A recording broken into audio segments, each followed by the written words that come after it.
Hello, Troy. Welcome to the first ever episode of Zone In with Taylor. I am your host, Taylor Bruner, zoning inspector for the city of Troy, accompanied by... And I'm Karch. I'm the city communication coordinator, and just learned I'm also co-host on this show. That's awesome. Well, guys, beyond excited to kick this series off. We have a lot in store for you.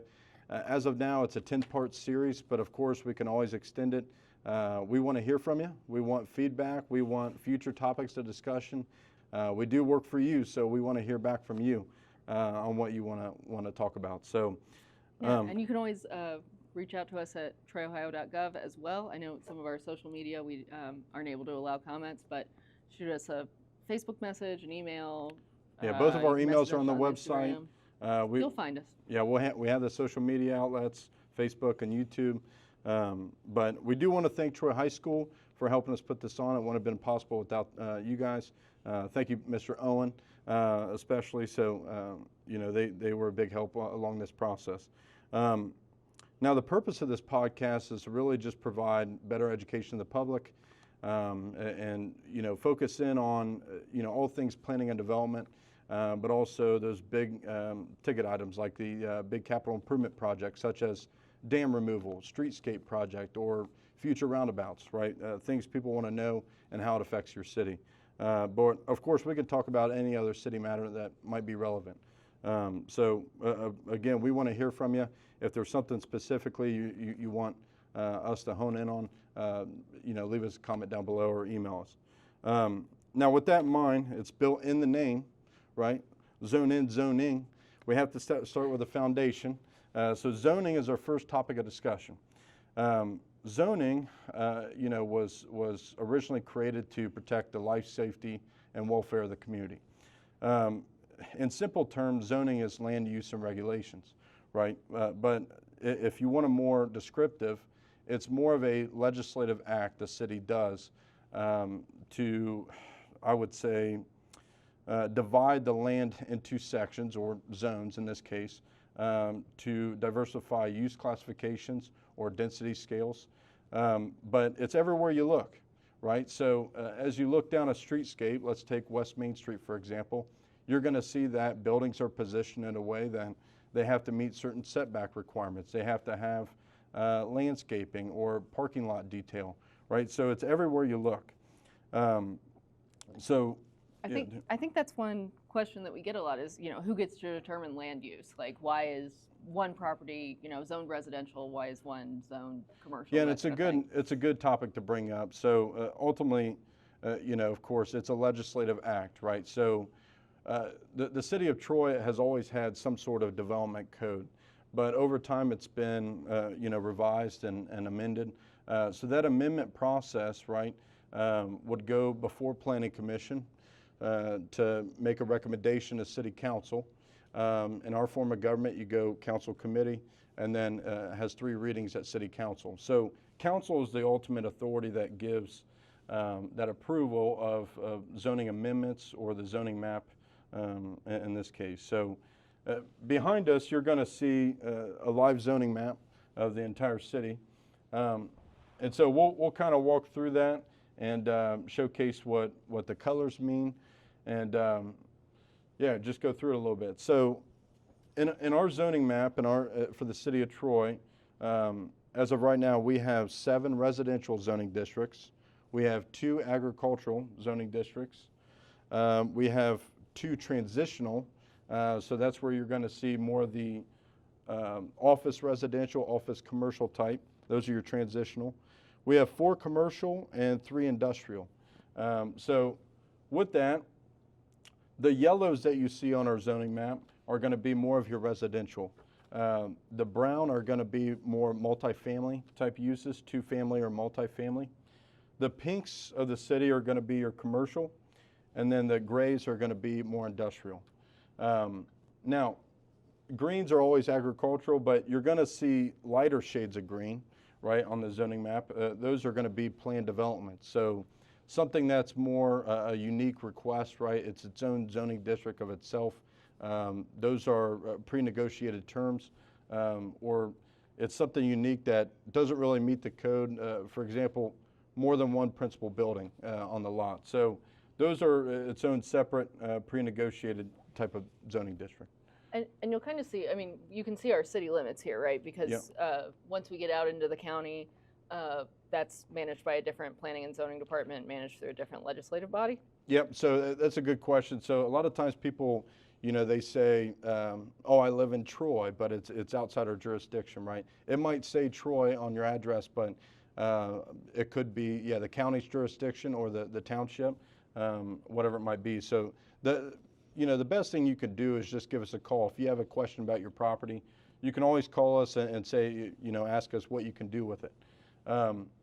But yeah, I think, there's always confusion about planning and zoning, right? Right, yeah, so you guys are the planning and zoning department. What's planning versus what's zoning? Yeah, it's a very confusing. They go hand in hand with each other, but planning is more that long-term strategic goal or vision of the city, right? Zoning is more of those policies, procedures, those laws that are enacted to get you to that point, right? So that's where you can have planning be like more of the comprehensive plan, the entire scope of what you want the city to be in the future. And so with that, you're going to entail future land use map. You're going to have a thoroughfare plan, right? That how do you want to shape the city?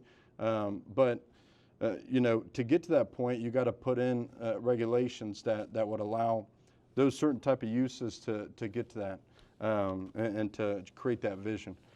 And folks might remember last year we were working on the comprehensive plan, so that's a big, long process that's going. Yeah, the last time it was How's that updated built in? was 2005, and then we recently updated the comprehensive plan. And so that's also available online on troyohio.gov under forms and documents. So it's always interesting to go look at and kind of see the vision for the entire city. Right now, we are also working on a parks master plan that would entail all our future parks. Parks are a huge part of this community. We have over 26 of them, and so it's very important that we have something in place to follow and grow our park system. And if I remember, we've actually got like more park space than similar communities of our same we have a size. huge advantage with our parks, and we have a great staff that maintains them. So. But planning, again, is that strategic process that we utilize to shape our city. And zoning is just a legal tool to implement that plan. But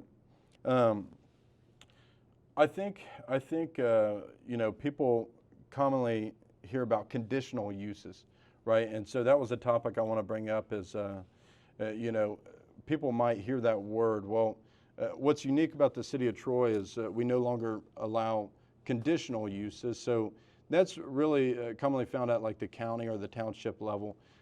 Here at the city of Troy, we only allow principally permitted uses, right? Permitted use by right in that district. And then we allow accessory uses with that, and then temporary uses as well.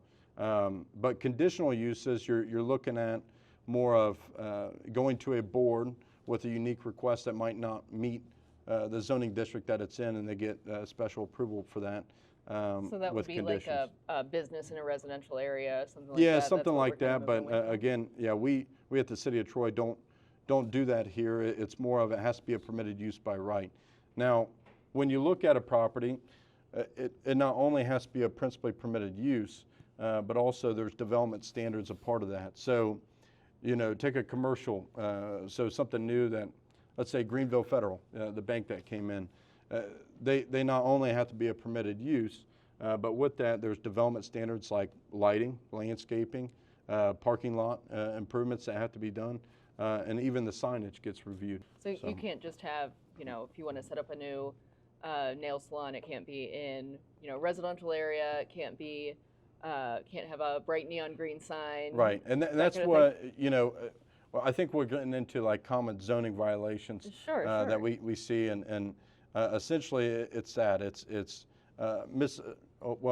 looking at the zoning district and not having the appropriate use, for that structure, right? And so what we find is, a lot of times, so we bring up the fact of home occupations, what somebody can do out of their house. besides it being a single-family dwelling or a multifamily dwelling. But yeah, those are what you see as somebody illegally running a business, and that's a huge zoning violation that we see here.